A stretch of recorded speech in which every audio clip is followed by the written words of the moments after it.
ដើមខែដើមឆ្នាំមានពេលរីឡេកខ្លះទៅតាំងពីចេះស្រឡាញ់ខ្លួនឯងមកចំណាយលុយរៀងចាយមកតលេត្រៃម្ខាងសុខា view គឺស្អាតកប់សេរីបងប្អូនទៅលេងចាប់ពីម៉ោង4ម៉ោង5ទៅទេសភាពស្អាតកប់ញ៉ាំសាច់អាំងញ៉ាំស៊ុបនៅមាត់ទលេទេសភាពស្អាតកប់បងប្អូននៅនេះប្រហែលជាមានអ្នកស្គាល់ច្រើនមែនទែនកន្លែងនេះគឺកំពុងតែល្បីឥឡូវមកដឹងទាំងអស់គ្នាតាខ្ញុំចូលទៅញ៉ាំហូបជាតិមិនអីមិនដាក់បន្ទុកឲ្យបងប្អូនមើលមកនៅនេះខ្ញុំអាចនិយាយបានថាទី1គឺទេសភាពនឹងហ្មងគឺកប់សេរីដូចបានឃើញនៅក្នុងវីដេអូនឹងអញ្ចឹងសេវាកម្មគេក៏ល្អដែរហើយបើនិយាយពីហូបជាតិវិញគឺខ្ញុំចូលចិត្ត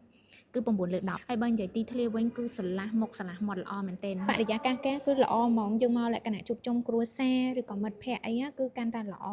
មានកន្លែងចតឡានចាត់អីនិយាយទៅគឺស្រួលហ្មងហៀងស្រឡះមុខស្រឡះមាត់ខ្ញុំទៅថ្ងៃ2ហ្នឹងមនុស្សច្រើនមែនទែនខ្ញុំអត់ដឹងថារាល់ថ្ងៃគឺមនុស្សច្រើនអញ្ចឹងឬក៏ថ្ងៃបុណ្យមនុស្សច្រើនទេបើកន្លែងផ្កានេះវិញបងប្អូនចង់ជិះទូកនឹងគេណាតែកូនក្មេងមកដាច់ហើយកុំឲ្យខ្ញុំកុហកសាក់មកម្ដងនាំសក់វែងសក់ខ្លីអីមកមិត្តភ័ក្តិបងប្អូនអីហ្នឹងតិចថាទទួលបានការ sponsor អីទៅគ្មានទេអស់លុយខ្លួនឯងទេឈប់បងប្អូនកុំភ្លេចទុកលុយទិញវីតាមីនគ្លីតផងមានប្រូម៉ូសិនកប់សេរីបញ្ចុះតម្លៃអត់ដែរមានទេតោះឆាត់មកកន្លែងនេះដើម្បីទទួលបានព័ត៌មានលម្អិតហ្មង